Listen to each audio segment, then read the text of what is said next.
You are about to listen to a Beyond the Wheel mini pod.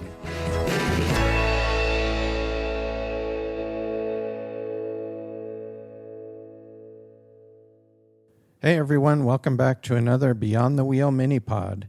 Today I'm going to talk about a study I recently saw an article about on the RVI website, and it was a study conducted by Go RVing, the RVIA, and CBRE Hotels Advisory Group. And in this study, they found there was a considerable savings for those traveling by RV compared to other types of travel. This article is on the RVIA website, and I will place a link in the show notes for you to take a look at. The full study is only available to RVIA members, so I could not read the fine details. And being a researcher, I would like to read the actual study, but I will only be able to discuss the article. Nonetheless, there were interesting findings. So first, what I liked about this study. Number one, it compared vacations for two groups. One was a group of 4 people, and the other was a group of 2. I think this is great because I typically see a family on an RV vacation, or I see couples. Having these predominant groups in the study helps them compare an RV vacation with a flying or car road trip vacation. The study used 9 vacation destinations over various lengths of vacations. Using popular vacation destinations makes the results of the study more practical for those using the study to make decisions. If the study used destinations that were not vacation destinations, the study would probably be useless because the prices are typically more expensive in popular vacation destinations. One other thing I liked was that they factored in first-class airline tickets for when comparing airline travel to travel in a luxury Class A. Although not all luxury Class A owners travel first class, the point of doing this was because those traveling in a luxury motorhome are probably not buying basic economy airline tickets when they travel. They are also probably staying in higher-end hotels and renting nicer cars than those of us traveling in an inexpensive travel trailer. Not necessarily a rule, but probably more common than not. Using their analysis, the data showed that there was a savings of an average of 60% for a family of 4 and 46% for 2 people.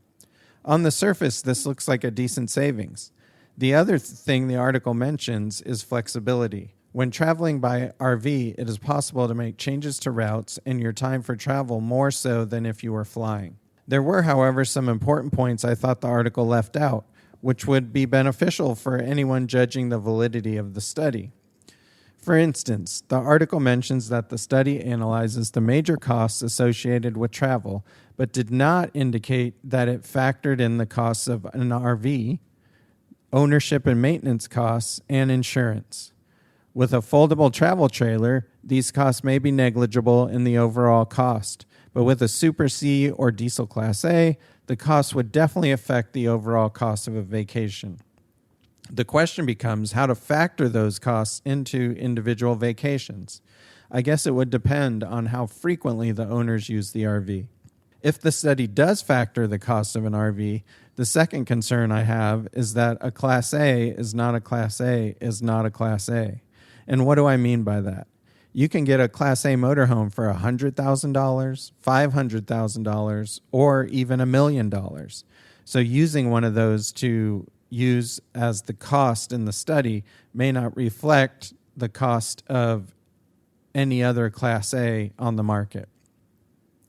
There are wide variations in prices within each class of RV.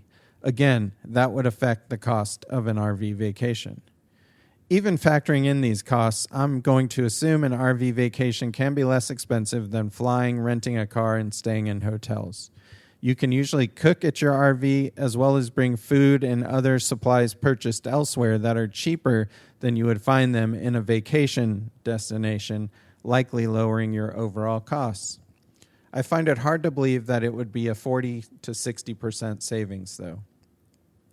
Personally, I did not get into RVing for the savings.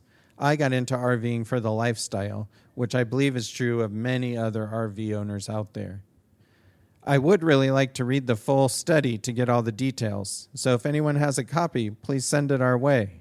What do you think? Do you find yourself saving that much when you vacation by RV over flying or staying in hotels? Don't forget to factor in the cost of that RV and let us know. Safe travels, everyone. See you next time.